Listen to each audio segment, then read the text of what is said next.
Good morning, everybody, and welcome to the Retired Living Truth series. And today's topic, the truth about avoiding scams and other deviousness. So super excited to have, I see there's a lot of people on this webinar. And as you can see on this slide, we have a number of sponsors who support our seminar series. And one of the things that's really disheartening for our sponsors and Annette and I is the stories we hear of people being taken advantage of in one way or another regarding certain scams that are happening within our community. So today's topic, I'm super excited about because we have some great panelists who are going to be able to share what's happening here locally with us and nationally in terms of some of the latest scams, and more importantly, what we can do to protect ourselves against those. So as I work out some technology here. So again, today we're all talking about scams. And just before we jump into that, I'd just like to cover a few housekeeping items for those who are new on the call. And so in this Zoom webinar, just a couple of things to be aware of. Firstly, as we go along, if you have questions, there is a ability to type in questions using a Q&A box. So on the screen, depending on which device you're on, you should be able to find a little icon Q&A. And if you click on that, it'll open up a window that'll allow you to type in the questions, and myself and our panelists will be able to see those and we'll respond to those as appropriate. Also, when we get to the Q&A portion of today's webinar, so at about 11 o'clock, we'll open it up to questions where we'll be able to unmute you and you'll be able to ask your questions directly. But if you'd like to type in questions as we go along, we'll answer those as appropriate. If you'd like to say something as we're going along, if we have time, I'll happily take some questions, and you can do that by raising your hand, and you'll see a little icon that says raise hand, and that will notify us that you would like to be unmuted. You have a question or a comment that you would like to add. So you should be able to find that raise hand. And in fact, just to make sure you can all hear me, it would be great if everybody could just raise their hand now. I see we have some people dialed in via phone. If you're on a phone, you can press *9 and that would also raise the hand. And I see a lot of hands going up at the moment. So thank you. People can definitely hear us. So that's great. You can lower your hand, or I'll lower hands in just a moment. And then lastly, at the moment, you see a slide on the screen and you'll see the panelists, a small little, it's probably just, depending on your device, maybe just the person speaking, which would be me at the moment. So on the top right-hand corner, if you wish to, and you'd rather see a full screen of the person talking, you can just tap on that or click if you're using a mouse, and then that will swap the slide with the speaker so it's full screen, and you can just go backwards and forwards in that way. And if you're having trouble finding the controls, if you're on a computer, if you kind of move your mouse around, you'll see a little pop-up that has the controls on it where you might need to access them, again, depending whether you're on a computer or a mobile device. So I'd like to jump in and start by introducing our panelists. We have some fantastic people with us here today. And let me just start with you, Whitney. Could you just introduce who you are, why you might be on the call today, and a little bit about yourself? Sure. Hi, my name is Whitney DeGesti, and I am a Deputy Attorney General at the Attorney General's Office, the Bureau of Consumer Protection. And I am here along with my colleague, Michelle, because the Bureau of Consumer Protection is tasked with enforcing the Nevada Deceptive Trade Practices Act. And a component of that is outreach. We attempt to educate Nevadans on scams that we see Nevadans falling victim of. And we believe that education is the best way to prevent those scammers from being successful. So that's why I'm here today, to get out the word about some scams that we've seen lately. Great, thank you so much, Whitney. And let me just jump to you, Michelle, given you're also from the Office of the Attorney General. Hi, yes, my name is Michelle Newman. I'm also a Deputy Attorney General from the Nevada Attorney General Office. Like Whitney, I am here today to share with you some particular scams that we would like to inform you guys about, and also ways that you can protect yourself from these scams. We also want to share some information just on how you can file complaints with our office, and just how you can protect yourself and your family in general. Great, thanks so much, Michelle. And Josh. Hi, good morning, everybody. My name is Josh Swanson. I'm a detective with the Washoe County Sheriff's Office. I currently work in the Crimes Against Property unit and specifically investigate fraud-related crimes. Just here today to answer any questions that you have and go over some trends and some things that I see on a pretty regular basis. Great, thank you so much, Josh. And Steve. I'm Steve Klein. I'm a United States Postal Inspector here in Reno, Nevada, and I investigate mail fraud or the use of the mails to further some schemes. And like everyone else here, I like to rather educate people than investigate these things, and education is key, like the Nevada Attorney General's office said. So I'm sure to also offer some insight with some recent scams we've seen here in the area. Great, thank you so much, Steve. So I'm super excited to have the four of you here. I can't think of four better people to be able to inform us in terms of what we need to know regarding scams at the moment. So on behalf of all the attendees here, thank you so much. So let's just jump in, and I'll start with you, Michelle, if I may. What is the number one scam out there at the moment that concerns you in the office of Office of the Attorney General? What's the number one scam you're coming? The number one scam, there's actually a couple that I want to talk about, but if I had to pick one, especially during this time of the pandemic, I would probably say that it's phishing scams. And let me explain what those are. So phishing scams occur when it could be through a copycat website, it could be through a text message, it could be through an email where an imposter, a scammer, will send you something, send you an email, send you something that's basically a lie, basically fraud. It could be an email that looks like it's coming from your bank account saying, hey, we need to update your information. Please provide us your social security and your PIN number and other personal identifying information because for some reason, we need it. And in fact, that email is not from your bank. That email is actually from a scammer who's trying to take your personal identifying information so that they could go open fraudulent accounts or do something to financially harm you. So that's something that we are seeing currently, especially, and Whitney will talk more about this, in the form of scams that have to do with stimulus checks because, due to the economy and due to people losing their jobs right now, that's something that's a hot topic. The other issue that we're seeing is emails that look like they're coming from very reputable health organizations such as the World Health Organization or the Center for Disease and Control, and they're actually, and they're asking for either personal information, but it's some type of scam. So it's all the more important that, especially during this time period, especially during the pandemic, that individuals and seniors are vigilant in protecting their information and not sharing personal information. And the number one thing that you can do is just verify. Make sure that that information is coming from a legitimate source. Two other points that I do want to talk about very briefly also include robocalls. That's something that I know unfortunately plagues the nation, but also plagues the state of Nevada. And that will often, the end goal of that is often to get personal identifying information as well. It will be an annoying robocall, and they'll ask you to type in, your information or somehow speak so that they can record your voice. That's another scam that we see. And the last scam is an imposter scam. The way this generally works, and we see it a lot with utilities, is that someone will call pretending to be a reputable utility company, and they'll say, hey, you haven't paid your bill. If you don't pay me immediately, and they may even make it even more bogus, and they say, you have to pay using a gift card right now, we're going to shut off your power. And that can be extremely scary, especially if they call on a Friday and you won't be able to contact your utility company until Monday.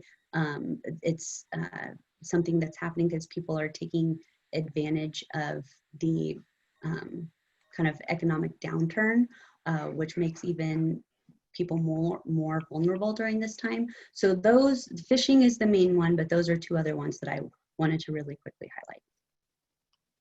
Well, that was one top scam. But when we were preparing for this, you were just telling me how convincing they were, some of the calls and the emails. Yes. I remember when you could spot them because they were all misspelled. It was obviously someone English wasn't their first Yes. language. Yeah, and Whitney will definitely like go into more of the detail, but yeah, they can be quite convincing, unfortunately. Okay, well, I'm sure we'll learn more as you just said. So Josh, what's the number one scam that you're dealing with that you see that affects people in the community, our seniors, that you'd like to elaborate on? So it actually piggybacks what Michelle said, and I'm actually in full agreement. The biggest thing that I see that comes across my desk are phishing scams, specifically related to internet technology, and that's where you have essentially emails that come through or pop-ups on your computer that indicate that you have issues with your computer that require immediate attention, security breaches, malware, viruses, and then it basically says click here for immediate assistance. Unfortunately, what we have are people, just like Michelle said, they seem like it's an extremely important thing that needs to be taken care of right away. And it's scary. And so people fall victim to that. They click, and then you're kind of going down a rabbit hole at that point. And that's when the con artists on the other end are attempting to gather your personal identifying information, and at some points even actually take over your computer while you're on there. And what they're doing is copying your hard drive. They're obtaining all the personal information that you store on your computer, and then taking that information, and then they're furthering their criminal enterprise, which is generally opening credit accounts, opening any type of accounts in order to gain access to other technologies or monetary value type items. That's the biggest thing that I see. And unfortunately, there's no, once it gets to that point, there's just not much that we can do on our end, because a lot of this actually occurs out of the country, out of our jurisdiction, without our ability to really pursue it in any way. And you too, Josh, were saying how convincing they look, like those pop-ups, you've got a virus, click here to get it solved. It looks like it's part of Windows or whatever operating system you're using, correct? Yeah, it's the sad part is these criminals that are committing these crimes, they're not unintelligent. They're actually pretty smart, and they're very well versed in what they do, and they've been doing it for a long time. So that's the scary part, because they make it seem so real. And I'm sure they're just getting better and better all the time, even more convincing as time goes on. All the time. Yeah. So let's jump over to you, Steve. In the United States postal inspection world, what do you see as the number one thing that you're coming across? The one thing I see, especially in I won't say it's overly prevalent, but probably the number one complaint I see, especially with the elderly population, is lottery scams, where they're either contacted via email, notified that their email was selected, or they won some sweepstakes, or they, like Michelle said, they get a robocall and say, hey, congratulations, you've been selected, you won. And then, once again, like Michelle says, they're very convincing. They'll convince you, like, especially if you start going, well, how'd you get my number? Or how'd you get my email? If you start asking some questions, they're very convincing, going, oh, well, don't you shop at Smith's or Rayleigh's and you have a loyalty card, right? And a lot of us do, and a lot of us have phone numbers or emails connected to those things. And they'll come up with a very generic reason that's very plausible for why you might have been selected randomly, why they might have gotten your phone number or email address to win this massive sweepstakes. And it really does prey on, especially with people in fixed income, or people who may have just lost a second job or a job they had after their primary career, the lure of that easy money, and then they start convincing you need to send money. And once again, that's where the scam is. They'll just, hey, you need to pay these. And once again, it's very convincing stories of taxes, fees, whatever you need, or they need your account number to deposit your winnings into, and then they actually, like, there's all kinds of variations of these kind of things, but they all involve people losing lots and lots of money. So that's the number one thing I see over and again. And Josh said, is a lot of these lottery kind of scams are originating overseas, whether that's in West Africa, Nigeria, or even in Jamaica. It's probably our number two international areas we see most of these scams occur. And even when you do sometimes have to send money, it's like they'll use other people within the United States for you to send money. Once again, it goes back to sort of a plausible story, they'll, you know, maybe set up a UPS store mailbox, you know, account, make it look like it's a business, and register it as the lottery. So if you Google it, it comes up as, or if you try to do any kind of research, it looks like a legit business. So if it's a big, you know, maybe it's a multi-story commercial building in downtown Vegas, and you can go, okay, that looks like a lottery. You know, they're not going to tell you, hey, I'm in Nigeria. You know, you need to send me the money, because that's usually a big red flag. But they'll have all these other convincing ideas. And also, to piggyback on what Josh said, is a lot of these people are very sophisticated, but they're not. It also interesting how you said is like they're not. Well, I would say this. I've seen all kinds of educational spectrums from these suspects. You know, it's not like we're dealing with masterminds you might see on TV, where, you know, guys with master's degrees or psychological degrees. These are just ordinary, very much. Most of them have high school equivalent kind of degrees, who are just very good at talking. They're almost like actors in a way that, you know, they have a script and they're just very convincing, and that's their way to get you. So Steve, what would you suggest if I get something in the postal mail from the IRS and it says I owe money and need to send it to this address that looks legitimate in wherever it might be? Right, and you know, once again, it usually involves either sending a check, but more often not, like Josh or someone else had mentioned on the panel, that it always involves some lately gift cards, and that's always a big red flag. Is no government agency gets paid in gift cards, right? And usually, you know, especially with the IRS schemes, another red flag is the IRS will usually always contact you via certified mail, because they want to know if you know, if you owe the government money, they want to be able to prove that, yeah, you got the notice. We can go back into court. You're just not going to arbitrarily just get this, what I call a first class, you know, with a stamp on it that says, hey, we're from the IRS, you need to send us money. So those are just kind of some of the red flags that we see, especially with, or we get these, you know, the variations, but IRS schemes and lottery schemes are kind of like the two things we see over and over again. So would you suggest if it is the IRS and they're after a check, calling the IRS directly to confirm, and maybe not the number that's listed in the letter, because if the letter's fraudulent, you know, the phone number is obviously fraudulent. Correct. And usually, in my experience with the IRS, they'll send you a notification letter where it's just a, hey, we're going to notify you that whatever it is, it might be something with your taxes, and you'll get another follow-up letter. It's just, usually these schemes are like, they're demanding, like Michelle said, they're just trying to, or it's the scam with the social security number where you need to send money because we locked your social security number right now. You know, they always try to add that pressure of time. You know, and it's usually the opposite. You know, personally, I had the IRS email me about a question from a tax return 4 years ago, and that, you know, I keep on getting, this thing's been lasting for 8 months, you know, and that's not a scam, but it just kind of shows you how the normal government time machine, it takes time to do these things, versus the scammers are always going to try to put you under pressure, like this needs to happen this week, this weekend, whatever it is, because they don't want to give you a lot of time to think about it or ask other people about before you ask other people or talk to law enforcement and find out it actually is a scam. Okay, makes perfect sense. Okay, great. Thanks, Steve. So Whitney, did you have anything you wanted to add to Michelle's list of scams before I go on to the next question? Yeah, I'm glad that Michelle and Josh and Steve talked about robocalls and talked about phishing, because I like to think of it as these scammers use the same kind of means to get people, to trick people, like phishing through, you know, through email, through the internet, through text, you know, and then through the mail. That's kind of an old school one.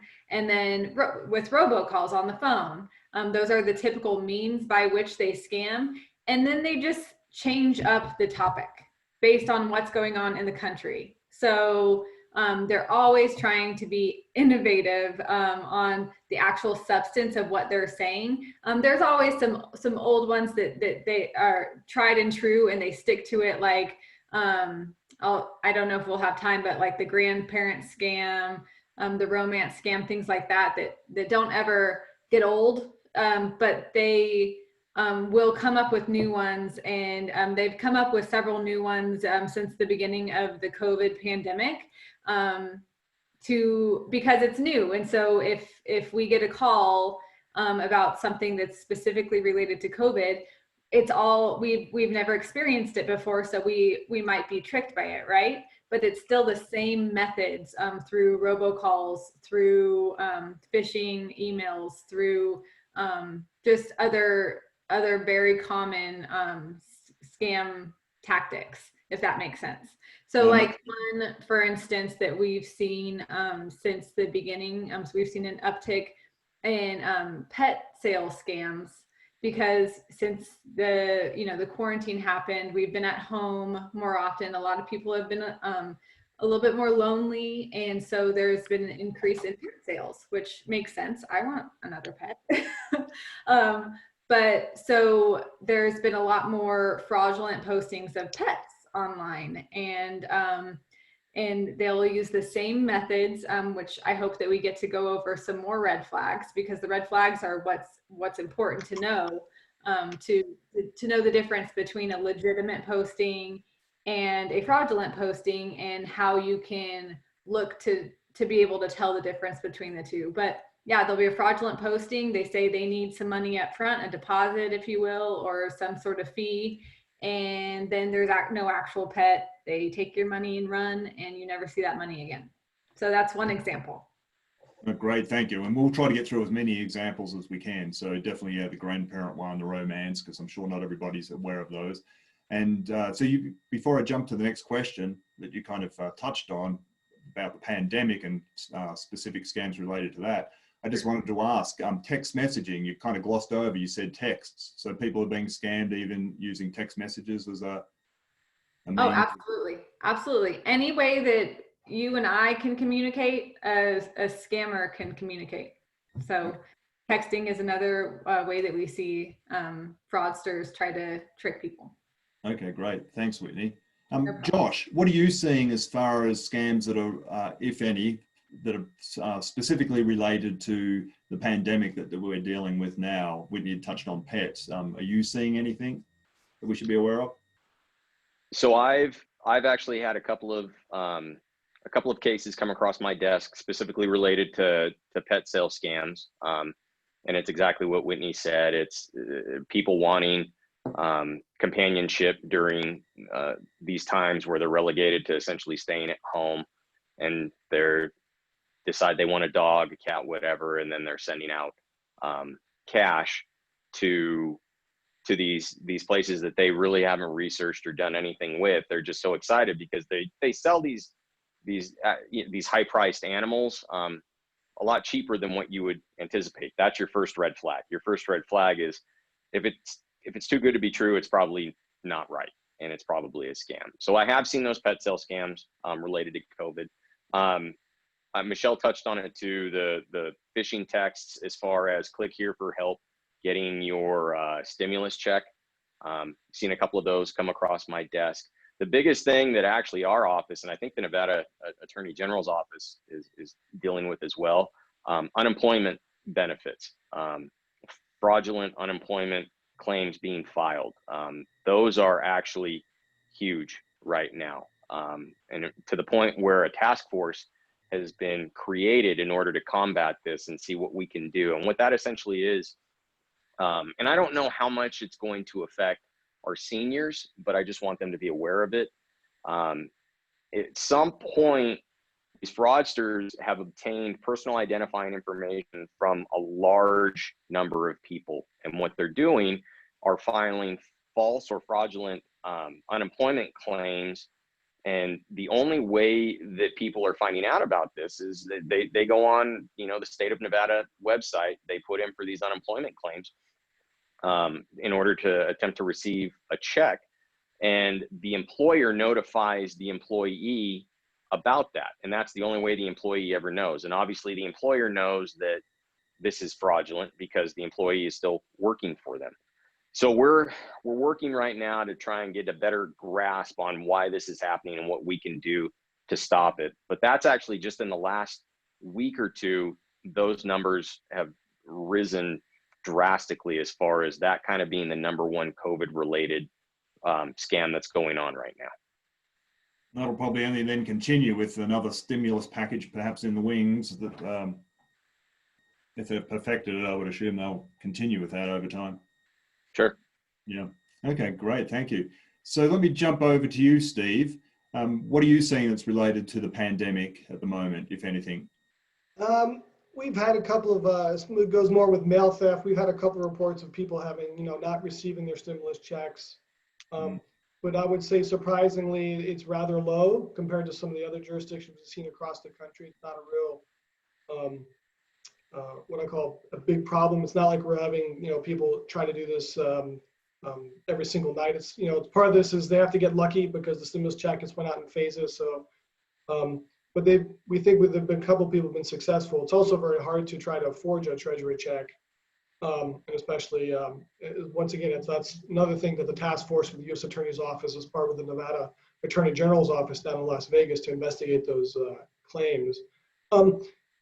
Other parts of the country, the postal inspectors, my cohorts have seen things such as, and it goes back to what Whitney was talking about, is they'll go back to that robocall, they'll just change it up. They'll pretend to be contact tracers, but they're seeking to get personal information from you. Trying to convince you you've been exposed to some COVID person and need all this info from you, or try to get you to sign up for some, hey, we got these antibody tests you need to sign up for, or any other testing things. And then also through the mail, we've seen some frauds related to people selling what we call quackery. It's those miracle cures. It's the, hey, I got this thing, this will kill COVID, or drink this. We've had a case out in Pennsylvania where a lady was basically selling bleach mixed with strawberry juice, trying to sell that online. So it's, and also there's the PPE stuff, your masks, you try to order and then you don't get your money, or you don't get the mask, you pay for something. And, those are sometimes also underreported because, we see all the ads pop up now on our computers when you browse. It says like, 10, 15 bucks for a package of 3, right? If you go sign that up and you spend 10, 15 bucks, you never get your mask. A lot of people are like, am I really going to call the sheriff's department about this? But once again, the scammers, they did that to you once, but if they do that nationwide and they get 100,000 people to click on that ad, they've made profit, right? Because they're not sending out their product. So those are the kind of things we've seen here and there. But as far as Reno goes, Northern Nevada, we really haven't seen an uptick in that. It's still, but I have seen some alerts go out about contact tracing scams being on the rise. Okay, well, I'm glad it's low here, and as you just said, watch out for any contact tracing, people reaching out to you, maybe a scam. So let me jump to you, Michelle. Whitney touched on several. Did you have anything you wanted to add to that regarding the pandemic, specific scams? Yes, and actually this is in line with what Steve just said. We did put out some press information on the coronavirus testing scams, where people would be going door to door, basically trying to sell a coronavirus, a COVID-19 test that was either fraudulent, and there were other cases, and this also had a lot to do with any of the PPE material is overinflated prices. That was one of the tasks that our office, the Bureau of Consumer Protection, received to kind of make sure that businesses during this time frame were not charging overinflated prices for essential items as well as personal protection equipment. And the last thing, and this kind of goes back to what Whitney was talking about earlier in terms of just the text message scam that also ties in with COVID-19, is actually Better Business Bureau was warning consumers about a text message scam in which the sender texts a link encouraging the receiver to claim emergency money for groceries to assist with the outbreak. But that is in fact a phishing scam where there's a malicious site where the scammer can steal information, including passwords, credit card information from the individual who responds to the text message. So those are a couple. Thank you. So let's jump on to the next most prevalent scam that you see. Maybe I can start with you, Steve. If you had to pick another one that you see, what would it be? As far as the seniors goes, I would have to say romance scams. I know Whitney kind of alluded to that as the, once again, a lot of people are pent up at home. They're spending a lot of time online. They're, doing social media. Maybe they're doing some dating sites, chatting with some people. And it's usually just a romance scam, and it's a tried and true method where they just start hooking you in, and it's one thing, and you get to the point where maybe you want to visit or meet, and then we start having the excuses or of, hey, I need some money, I got a doctor's bill, and usually these romance scams are usually multiple scams in one. I had one where guy was said it was his fiance. She had to go overseas, but she needed a phone, right? So she had him buy her an iPhone and ship it to her, and then she claimed it got lost. And he had to buy another one and send it to her. And then it became the, hey, I need money for this lawyer so I can get this money from my mom's estate. And it basically just goes from a romance scam to, so we have romance scam, now we have a reshipping scam because you're buying iPhones and shipping them overseas. And it morphs into this inheritance scam.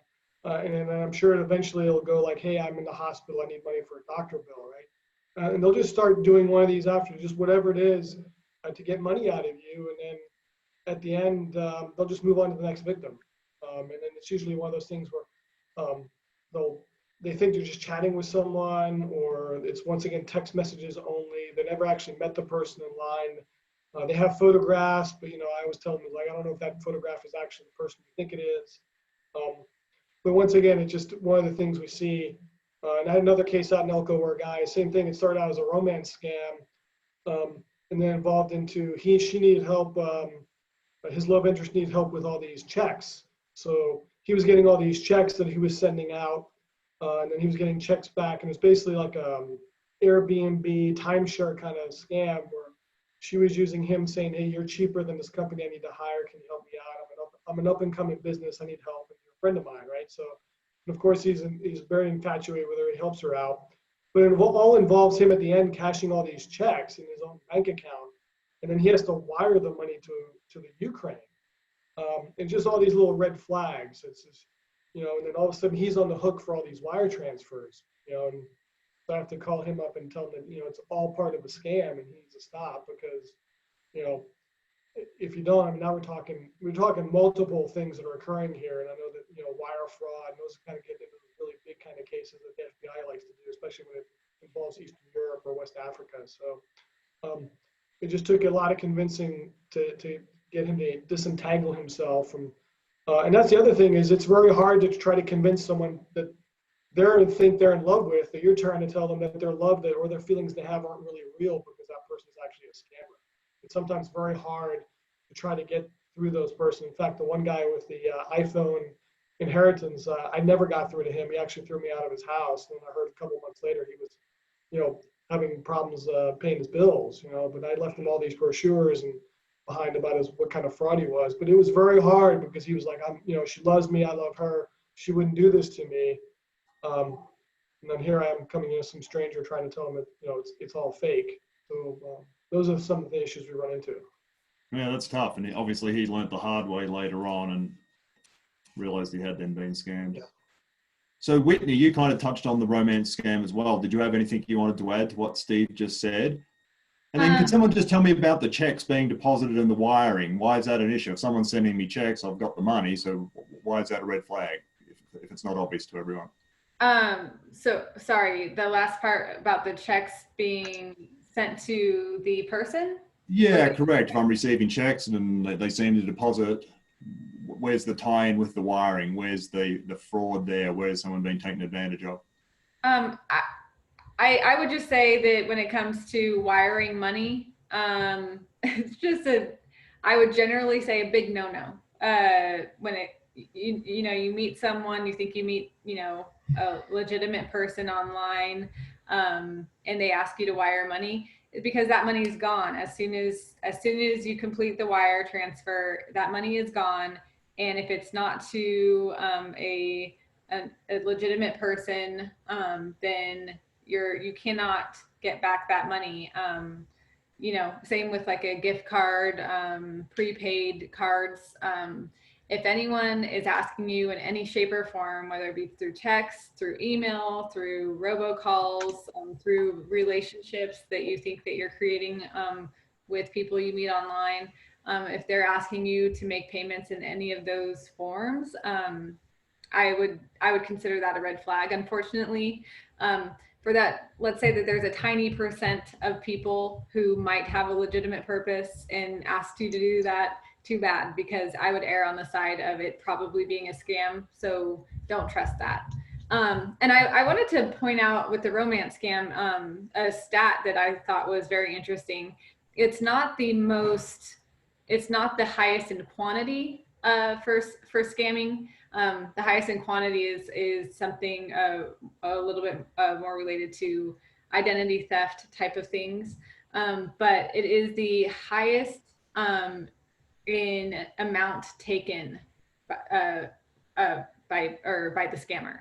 So it's the highest dollar amount that the scammer is successful. And I think that goes to the fact that when we meet someone online and we think that we're creating a relationship with them and we might think we're falling in love, they take the time to build the trust with the victim.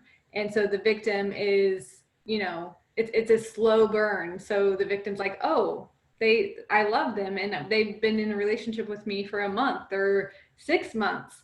I can give them $10,000. And so that ends up being, the result of that is that they end up getting a lot of money out of people that way. And it's kind of different too than a lot of other scams. A lot of other scams are very quick. You get that robocall and they say, send me money right now.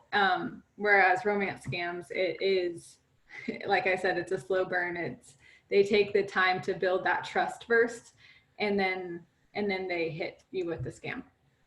Yeah, so those scammers know there's a big payoff if they can be convincing over the 3, 4, 6 months, whatever the period might be. Mm-hmm. Yeah, okay. So,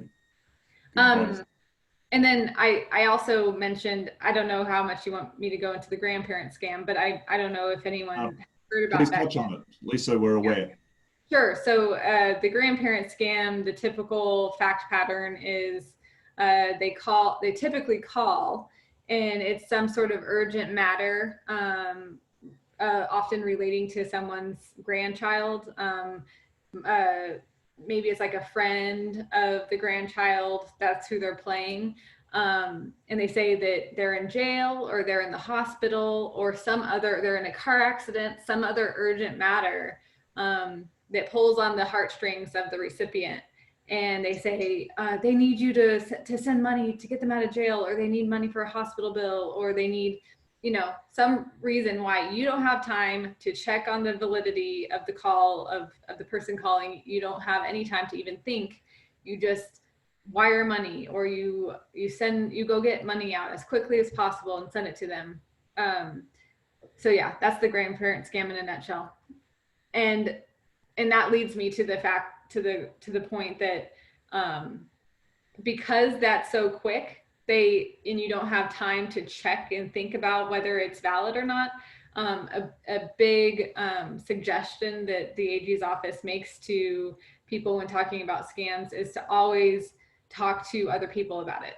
No matter what it is, if it's a email that you get, if it's a call that you receive, go just ask your partner or your friend or a neighbor or someone and say, yeah, I got this call. They said that they were the Social Security office. Do you think that that's legitimate? And, talking it out really helps you kind of figure out if it's a scam or not. That's great advice, Whitney. Yeah. So get a second opinion before sending money or doing anything like that. Right. Yeah, right. Who was I up to? Josh. So a couple of things real quick, just to kind of go back. You had, Brett, asked about the fraudulent part of the checks being mailed to you as part of like romance scams or something like that. What I see with that is, number one, anytime that someone that you've been communicating with, either over the phone, the internet, whatever, and they offer to send you a check, number one, that check's going to be fictitious. It's going to be a fake check that they've created. There's nothing backing it, but it looks absolutely real. You'll get that check, you'll deposit it into your account, not realizing that it's fake. And chances are it's probably going to be for more than the amount that the person that you've been communicating with was initially agreeing to send you. They'll then get back in contact with you. and they'll say, hey, I sent that check for more than what it was. Can you go ahead and send me back the balance or the difference? And they'll either ask for that via a personal check from you. Most of the time it's going to be via gift cards, or even cash or anything like that. And what happens is by the time you get that money and send it out to them, your bank is then within a day or two going to notify you, hey, there was nothing behind that check that you deposited. It's a fake check. In which case you're on the hook for the full amount, because anything that you put into your bank account, it's ultimately your responsibility. So that's where the fraudulent, a different part of the fraud comes in with checks being mailed to you. As far as the number 2 scam that I see affecting our seniors are arrest scams. And I think all of us have touched on that in one way, shape, or form. And that's an arrest scam in that either you're contacted and it's either going to be a warrant out for your arrest, for a family member's arrest, or even someone currently in jail asking for bail or anything like that. And just like everyone else has touched upon, they prey on time. They appeal to that and explain that, hey, it's of the utmost importance you get this handled right away. Number one thing I want everyone to understand is that at no point are you ever going to be contacted by any government agency saying we have a warrant out for your arrest. What's going to happen? That government agency is going to come looking for you. They're going to knock on your door if in fact you do have a warrant out for your arrest. Because what a warrant is, it's basically documentation signed by a judge saying, I need this person brought to me for something that they've done.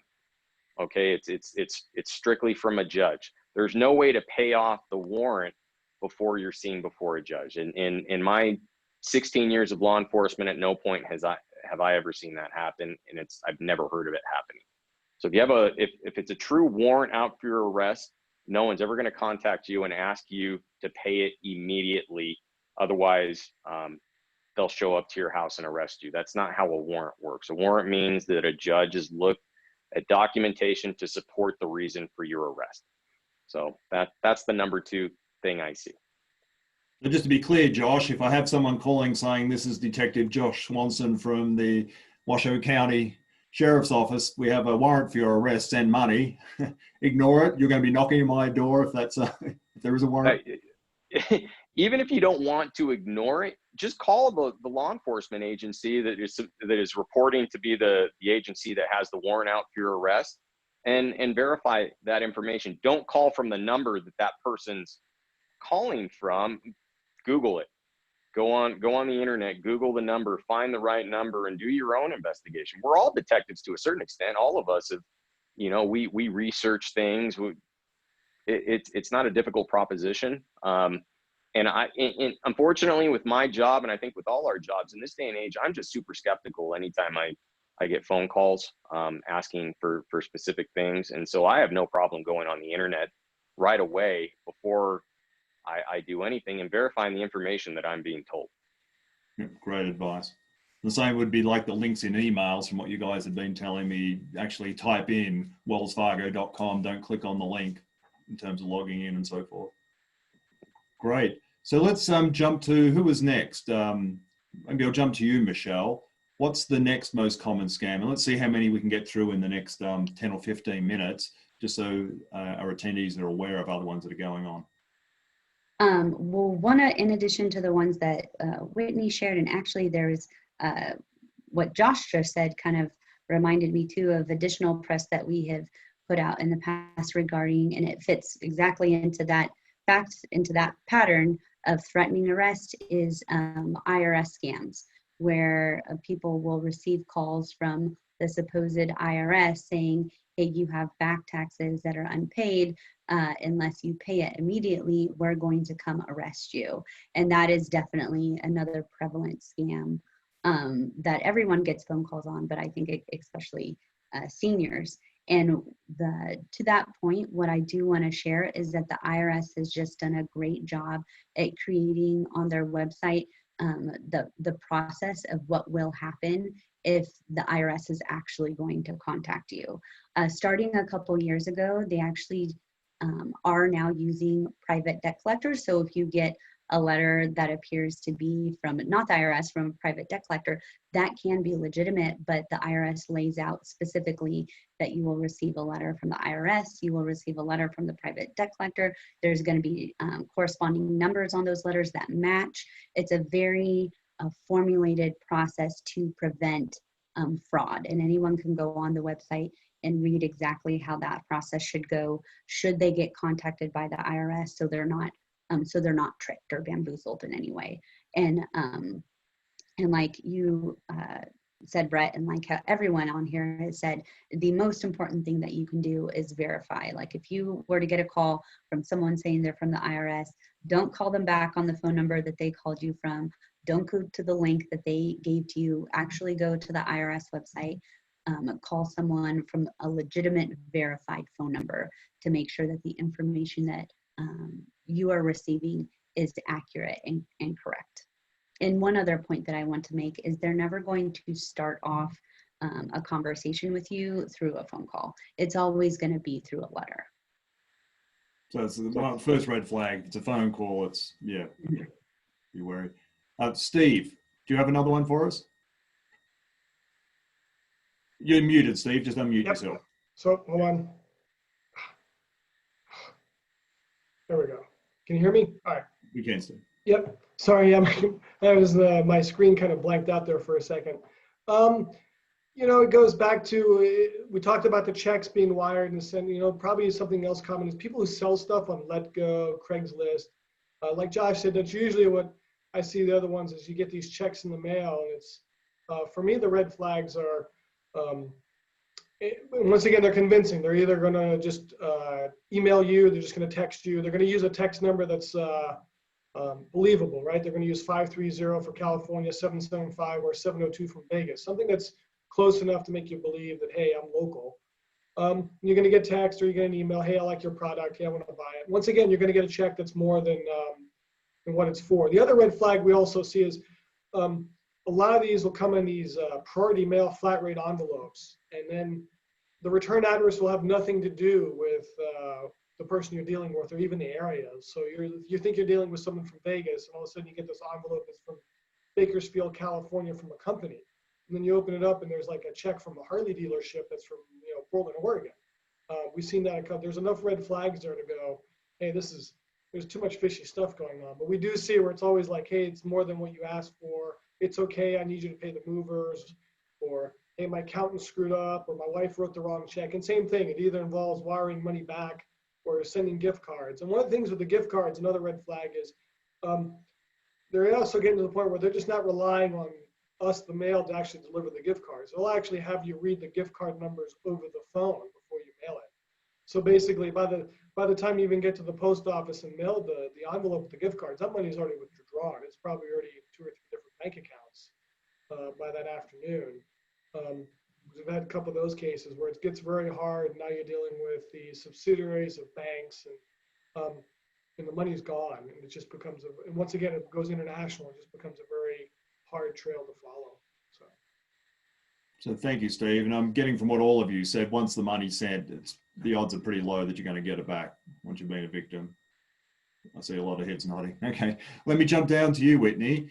Do you have anything you'd like to add to what was just said, or another different scam we should be aware of? So I don't know. I'm kind of thinking on what to touch on next, because we could give you countless specific scams, like what I talked about at the beginning. Like there's always a new detail based on, you know, whatever they drum up next based on what's going on in the world, because they're always trying to touch on what's going, like the current times, you know, and what they think is new, and it might be different enough to catch the victims off guard. But we keep on highlighting the same red flags that I think just all boil down to, like, this sounds so bad, but you have to be skeptical in this day and age, because unfortunately there's just a lot of bad actors out there who are trying to deceive people. So you know, if someone's asking you to send you money, if someone's trying to create a relationship with you via social media, oftentimes it can be fake accounts. It's just sad and scary. But ultimately, what I want to point out is that, like we've mentioned a couple times, it's really hard to get that money back once it's gone, because a lot of the time the people are overseas, they're from different countries.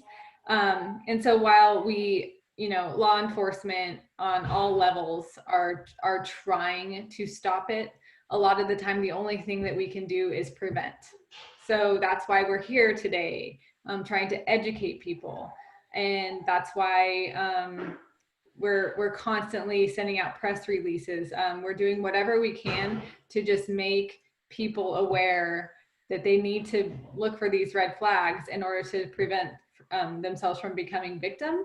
And we also, that's why we recommend filing a complaint with law enforcement, filing a complaint with the AG's office, filing a complaint with the FTC, doing what you can to pay it forward if you are a victim, in order to help us collect data and help us learn what's going on, what the latest scam is, so we can keep more people from getting scammed. So we always recommend contacting law enforcement on all levels, not necessarily to get your actual money back, although we of course are always trying to find those fraudsters. It's more to just collect that data too. And I was also, I don't know, the last thing I'll say is, sorry, I'm just kind of going on. But the last thing I'll say is, I think I said it when we were talking last, I just love it. So I plug it because I think it's a really useful tool, and it's available for free online, is that Better Business Bureau website. If you go to the Better Business Bureau website, and then I think up on the top, there's a scam tracker icon. If you click on the scam tracker, you can actually see what scams are occurring, how often they're occurring, and where they're occurring. So it's a helpful tool to educate yourself. It's kind of a scary tool, Whitney, because after you told me about it, I went there and I saw the pet scams and romance scams and all sorts of different scams. So you're right, Yeah. It does give you an idea. And Yeah, you and can it see actually by shows geography. Yeah, and it actually shows you how much money they lost. How much money? Yeah, exactly. And you can drill down to, I'm not sure if it was the city, but certainly the state and the county as to how many people are being affected. Yep. So just a general question to all of you. What's the likelihood of one of us being scammed? Do you have any feel for that? Is it, 1%, 1 in 100, 1 in 1,000, 1 in a million? How likely is someone likely to fall victim to being scammed? How prevalent is it? Any ideas? I can't give you numbers. As far as attempts at being scammed, I think it's 100%. At some point in our lives, an attempt will be made, if it hasn't already happened, to be scammed in some way. The actual successful part, that's why we're doing this. It's because unfortunately it happens more than any of us would like to see. I don't have hard data as far as, whether it's 1 in 10, 1 in 20, 1 in 100. In my heart of hearts, I hope that it's a very, very low percentage, as far as people realizing. And I think that's actually what criminals do too. I think they essentially put out, tens of thousands of attempts. And if they get, just a small portion of that, 5% of our population that fall for it, then that's a win for them because they started with nothing. Right. And then I was just going to ask, following on to that, how many people do you think report it? So if I've been scammed, am I likely to report it, or am I embarrassed, and should I report it no matter what? I think for most of these frauds, they're way underreported. Either people are embarrassed because they fell victims, they sort of blame themselves, like I should have known better, it's my own fault for being a victim, or and some of the ones, especially the ones that involve larger dollar amounts, they don't want the rest of their family to know that they're a victim, right? Because it just becomes this shame or whatever it is. So I think most of these frauds are underreported. But I think with the education, it's like we said, it's if you don't report it, we can't figure out where it's occurring or what is occurring or what's the new variation of what are they doing, how are they updating now with the COVID scams. And Whitney talked about the Better Business Bureau. Another one, a website I ran across is AARP. They have a good website on there. It talks about scams and frauds. You can click on there and it kind of explains to you what the fraud is. And I think they also have a scam map as well and a number you can talk to. Another one is, they like to prey on our elderly population because most of them are isolated socially, or they have a limited social circle. Once again, I think sometimes if you just get some of these things and just talk to other friends and go, hey, I got this, you'll find out that if you talk to someone else, you'll start talking together about the common red flags. But once again, every week, I have an email that I know is probably some kind of fraud where it's, this week I got a FedEx package tracking saying, hey, click on this link to check on your package, but I know I didn't order anything from FedEx, so I know that's probably a phishing email. These things occur, I think every week we're probably potential victims, but once again, it's, you just have to just be very, very skeptical. If it's not something you asked for, I would sometimes just ignore the emails if you don't know what it's about.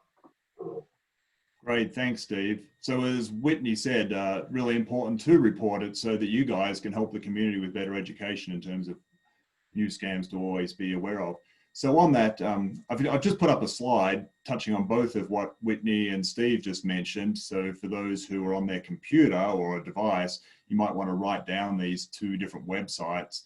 Better Business Bureau is the second one, bbb.org/scam tracker, or if you just go to the Better Business Bureau, as Whitney said up the top somewhere, it has scam tracker, but that's the direct link there. And then as Steve mentioned, AARP, which most of the people on the call will be familiar with, have a great resource there, and also a great helpline as well. So if you have been scammed and you don't know who to call, that would be one great number to call, and then they'll direct you to the appropriate people, whether it's law enforcement or whatever the case may be. But let me just ask each of you, who, if I've been scammed, who should I reach out to? Do I call the county sheriff? Do I call Reno Police? Do I reach out to the Attorney General's office? What would you guys suggest to our attendees? What would the first point of contact be and why? Let's start with you, Josh. So my suggestion, the three agencies that you're going to want to reach out to, you're going to want to first do anything you can to freeze your credit. So reach out to your credit reporting agencies. That will, in freezing your credit, it will keep fraudsters or scam types from being able to obtain credit using your personal identifying information. So you're going to want to freeze your credit. So reach out to your credit reporting agencies. You're going to want to contact your banks and advise them that there's been a breach of your personal identifying information so that they can start doing a more thorough job monitoring any potential fraud on your bank accounts. And lastly, and everyone's touched on it, you're going to, regardless as to whether you're embarrassed or not, it really is important to contact law enforcement, your local law enforcement agency. And that's going to be based on your jurisdiction. What I tell people with regards to determining whether or not you're in, what specific jurisdiction you're in, it's going to be based on where you pay your sewer bill. So if you pay your sewer bill to the city of Reno, then it's going to be the Reno Police Department. City of Sparks Police Department. Washoe County Sheriff's Office would be if you pay your bill to Truckee Meadows Water Authority. So that's those three things: freezing credit, contacting law enforcement, contacting your banks. That's where I would start. Great, thanks, Josh. And Michelle, Whitney, Steve, did you have anything to add to that? Yeah, I'm in total agreement with Josh. I think those are the three places that you need to contact. I know that you can also file complaints with the FCC and the FTC. Anyone is also more than welcome to file a complaint with our office as well. You can file it electronically at ag.nv.gov. But even when people contact our office regarding any type of fraud, one of the things, in addition to filing a complaint with our office, we encourage them to consistently do is to contact their local law enforcement. Great, thanks, Michelle. Yeah, I echo that, especially when you have financial losses and you're dealing with your banks. So eventually everyone's always going to ask for some kind of, hey, do you file a police report? Do you have a report number? they're going to always ask that. Another instance, I know it sounds a little disheartening because we talked a lot about like, hey, once the money's gone, it's all international, it's all gone. But another interesting resource is the FBI's Internet Crime Complaint Center. I think it's called IC3. It's another avenue where you can report some crimes, and they also have a thing about different scams. And that's important, especially with the international, if you think it's gone international. The FBI has agents in almost every country in the world, and we've partnered on my agency's partnered with the FBI, especially with some of the Jamaican lotteries, some of the Nigerian prince schemes. I mean, there have been some successes being able to indict and extradite people back to the United States in some of these larger schemes. Once again, but if you're not reporting it, then we don't know. We can't connect the dots. Thanks, Steve. And I did see on the AARP site, they had a lot of resources there too in terms of who to contact in addition to local law enforcement. And they also listed out a lot of the common scams that you guys have talked about as well. So another great resource for people. So what I'd like to do now is open it up to our audience for questions that they may have. And just before I do, I'd just like to give everyone the opportunity, if you'd like to attend one of our upcoming webinars, which are listed on the screen for those who have screen access. For those who have dialed in via phone, feel free to call us and we'll get you registered. But coming up in August on the 13th, we have The Truth About the Aging Brain. And actually, let me just put up a poll. So if you want to pre-register for these, you can. Let me just quickly do that while I list them out. So hopefully it popped up on your screen for those who are on a device or a computer. You can just check off if you would like to attend one of these. Then in September, we have The Truth About Going from We to Me. So talking about while we're a we, some of the things we can do to prepare for the inevitable day where we become a me on our own, and then also resources for those who have become a me as to how to deal with that, and great resources in the community. And then in October, we have The Truth About Finding Untapped Resources. We have lots of great resources in the community, including the 4 people we have on our panel today. So we just want to make you all aware of resources that you may not be aware of that are great assets here in the community to help everybody. So I'll just leave that up for a moment. And then I'm just looking at the questions that have been typed in. So let me just read through a couple of these. So I get emails looking like PayPal or Apple, etc. Their logo looks exactly like the real companies. What's the best way not to get these emails? I'll go directly to PayPal website, to access my account. So the question I have to you, whoever would like to take it, is there anything we can do to stop getting fraudulent emails? No. No. Okay, that was an easy answer. That was my guess, Josh. There's no. I really wish there was on any legitimate store or email that comes to you. If you don't want to get them anymore, you can actually scroll to the bottom of that email, and there's always going to be an unsubscribe option, and you can click on that, and it'll take you to the actual website from that store, and you can. That's more of just a bunch of spam.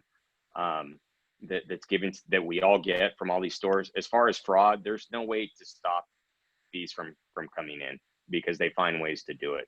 I mean, I've already gotten today 2 or 3 fraud texts on my phone, and I get them daily. It's just the nature of the state in which we live. Great, thanks, Josh. And should I ever be concerned about clicking that unsubscribe button? Is that pretty safe as long as it doesn't take me to a page asking for stuff?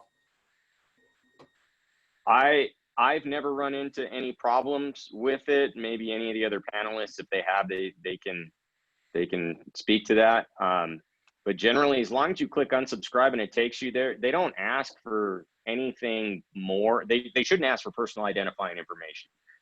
Anytime people ask for that kind of unsolicited, that's kind of odd. That should be a red flag. Okay.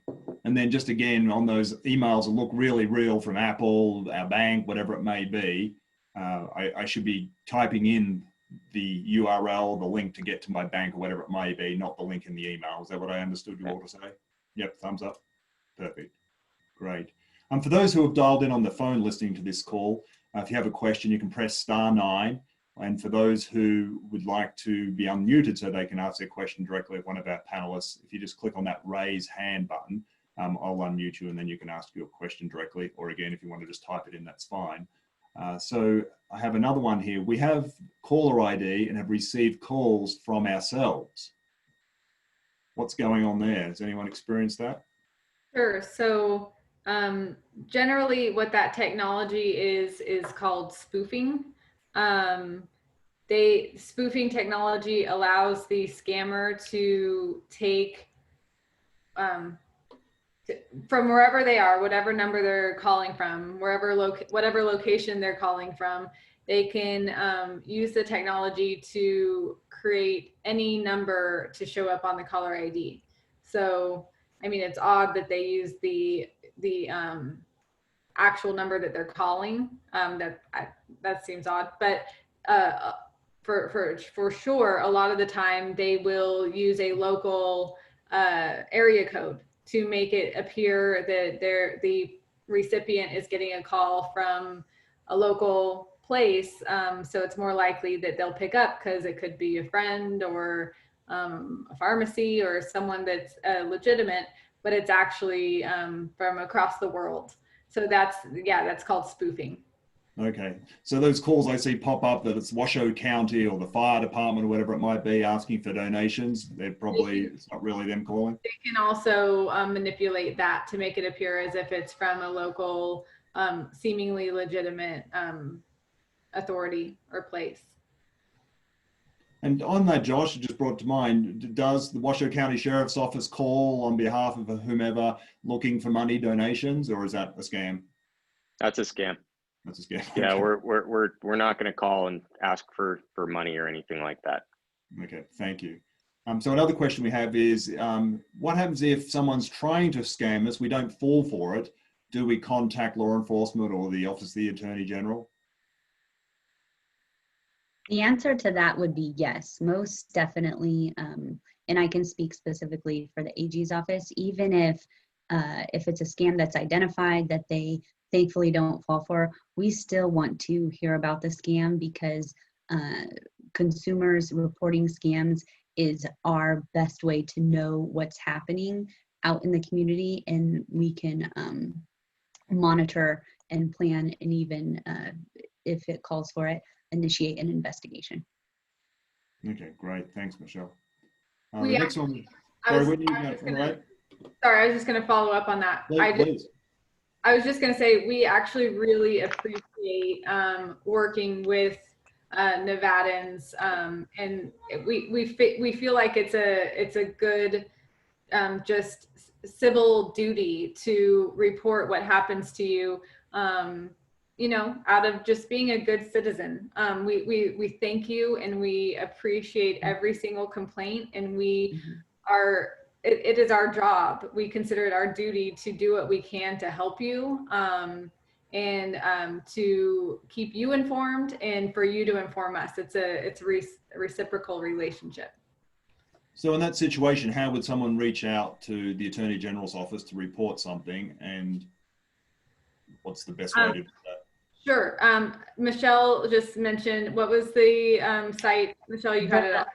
Yeah, our website is ag.nv.gov.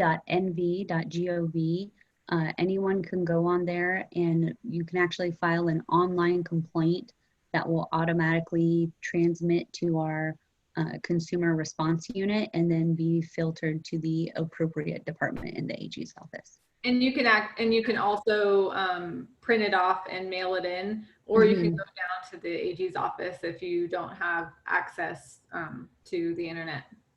Okay, great. I assume you don't want all of the ones though that looks like my Wells Fargo bank or my Chase bank or the PayPal, or do you want those, or otherwise you guys are going to be inundated? Yeah, we welcome all complaints. Okay. Yeah, honestly, the more information, even if it may seem trivial, it's helpful because it allows us to see the bigger picture of what's happening in our communities. So we welcome, any and all complaints. Okay, great advice. Thank you. So another one we have here is I frequently get scam likely warnings on my phone. You know, hey, the phone will ring and it'll say possible scam, and they're just asking, is that a reliable warning on the phone? Should I be answering those, or is it scam and just ignore it? Any thoughts? So my best advice, and this is exactly what I do, if you're unfamiliar with the phone number, don't answer. If it's important, they'll leave a message. and then you can verify if it's valid or not. And then if it's valid, you can call them right back, and if they're available, they'll answer the phone right then and there. But most scams, there's no message that's left, especially if it's a number that you're not familiar with, and so it kind of solves itself at that point. Yeah, I was just going to say, different service providers are constantly working to give us better service, better cell phone service. So part of that is doing what they can to weed out the scam calls. So I would generally trust it. If it says scam likely, I always just click decline right away. Great, thank you both. And thank you, Steve. Hopefully that answered your question regarding that. And then Joe, I'm going to unmute you, Joe, so we can hear your question. So I've unmuted you, Joe. You just need to accept that on your screen, and then yeah, go ahead and ask your question. Yeah, hi. And speak up if you can, Joe. Yeah, it's very good to hear that these public agencies want to hear all this stuff about these scams. This has not been my experience. When I call, and I don't mean on 911, but on the information number, I seem to run into somebody who's really confused by the call, doesn't seem to know who to call, who to connect it to. And when it is connected to somebody, there's not much interest. It feels as if whether it's the county or now the city of Reno where I live, and before the county of Washoe, they were just not interested. They felt like their hands were tied or something. It was really disconcerting. And now I do what Josh said is our phone seems to, landline seems to know when it's a scam call. And after 2 rings, it stops ringing. But I don't want those birds to call me anymore. So I just press block call. I don't want to hear them. It's very disturbing. You have no idea how many calls come in. And what's added to are survey people, and who knows if they're on a surveys or not, so they get blocked too. Great, thank you, Joe, for sharing. Did anyone have any comments to what Joe had said? No. I was just going to say, I'm sorry that was your experience. And like we said already, if you do reach out to local law enforcement or the AG's office or the other resources that we've mentioned on the call, like we said already, we can't necessarily stop the specific thing that you're wanting us to stop, or always get your money back, but we always welcome your complaint, and we are always here to receive them and have that sort of helpful relationship with Nevadans. So I'm sorry that was your experience in the past. Thank you, Whitney. So we have a question here from Patricia. Patricia, I'm going to go ahead and unmute you. So just accept that, Patricia, and yeah, go ahead and answer. I'll try again. Ask your question.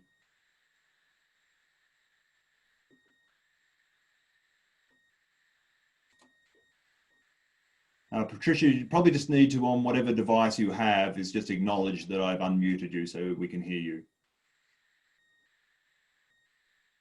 So while Patricia's just perhaps working, no, there we go. Go ahead, Patricia. I live in San Diego, California. Who do I contact?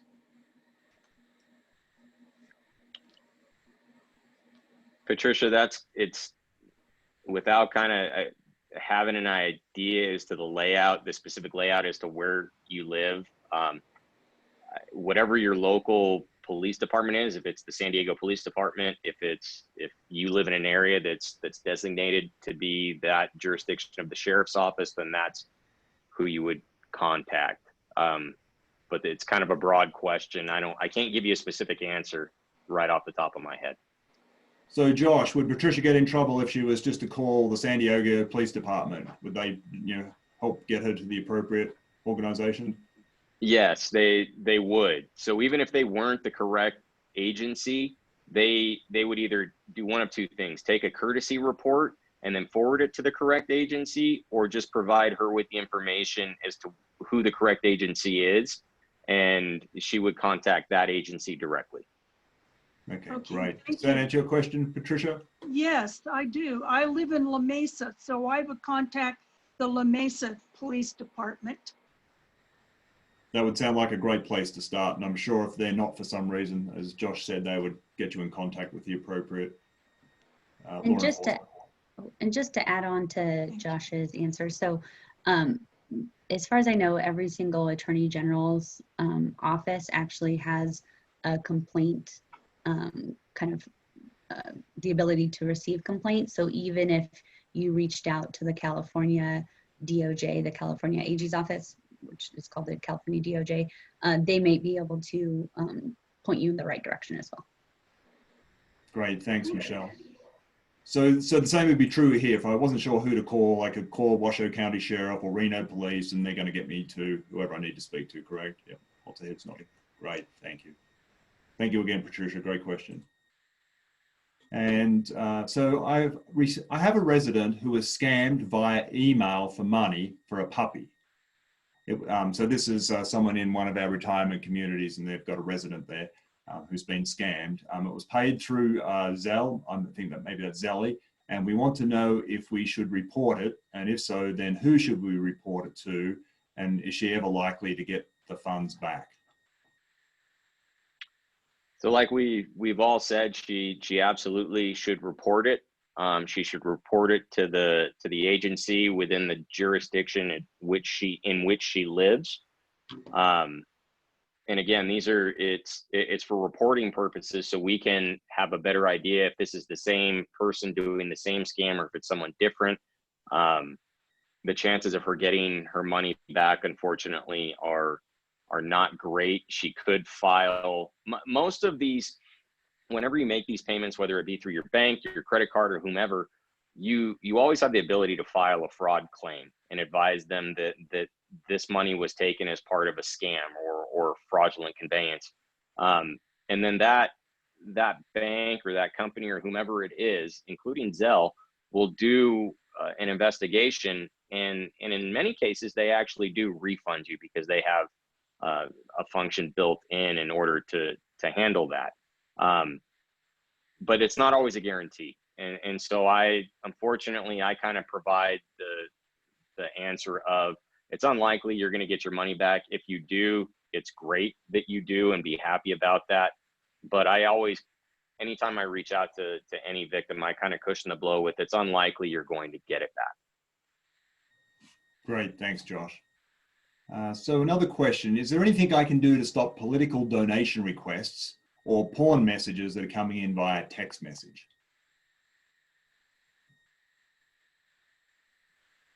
Silence. I take that as a no. It kind of goes back to what we've talked about earlier. They're just going to keep coming and coming on a daily basis, and there's really no way to do it. As far as messages on your phone, you can after they come in, you have the ability to block them, which is what I do when I get these spam messages on my phone. But they're on a robocall, and they just keep doing it and doing it and doing it. And the AG's office is always trying to do what we can to find and stop those specific sources, but that's the long game. We can't guarantee. We're in the meantime, there's those bad actors that we don't know where they are and who they are yet, and so we don't know how to stop them. I'm guessing it's kind of like that game Whack-A-Mole. As soon as you kind of get onto them, then they go and just use another number or another email address. Is that? That's about right. Yeah. Yeah, really challenging for you guys. Thank you. So I have another question here. Zelly is sometimes run through the person's bank. Oh, sorry, this is a suggestion following up from what you had just said, Josh. Zelly is sometimes through a person's bank. They could try complaining to the bank, and as you said, maybe Zelly or the bank might be able to help in terms of. Yeah, and I was just going to say, my experience with different banks have different, services, but my experience with my bank has been pretty great, and they're kind of noting and emailing me or alerting me when they think they suspect any sort of fraudulent activity. And so, yeah, work with your bank and use the resources that they provide you, because they can put blocks if they think a transfer is suspicious, things like that. Okay, great. But as you've all said, prevention is the best thing. Getting a second opinion before you start using Zelle or wiring money or anything like that. So, yeah, great. Someone asked, didn't Congress recently take action to reduce robocalls? Does anyone have any additional information on that? And does Congress passing law, or does that really help? I know heading in the right direction, but does that really stop it?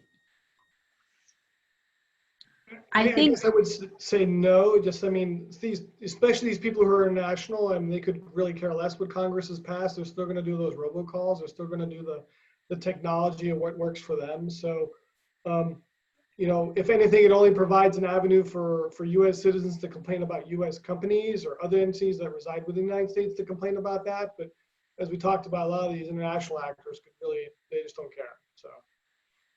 Right. Thank you. so. And just to add on to that, the answer is yes. That action is the Traced Act, which is basically, and there's lots of different components of it, but it basically was enacted to reduce robocalls.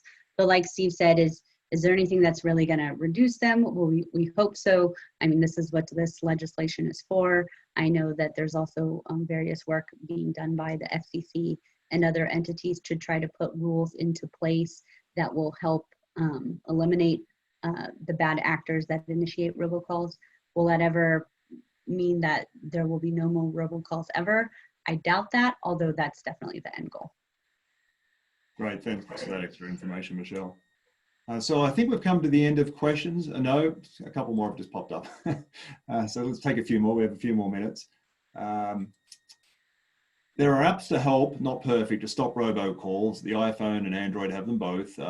Just have to download the app. For landlines, there are a number. This gentleman is suggesting nomorobo.com. So I'm sure if you go on Google, you might find it doesn't work with all landlines. Spammers like robocalls because that is more efficient for them. Yeah, they can pump out lots of calls, and as everyone said, they're just looking for a small percentage of people who will fall victim. Yeah, so just good advice.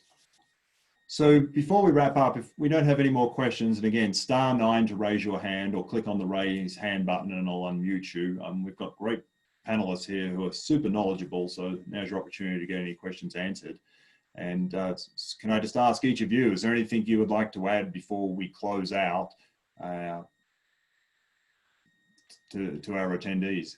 Sorry, I'm trying to read questions at the same time as talking here. I guess Go I'll ahead, add, Steve.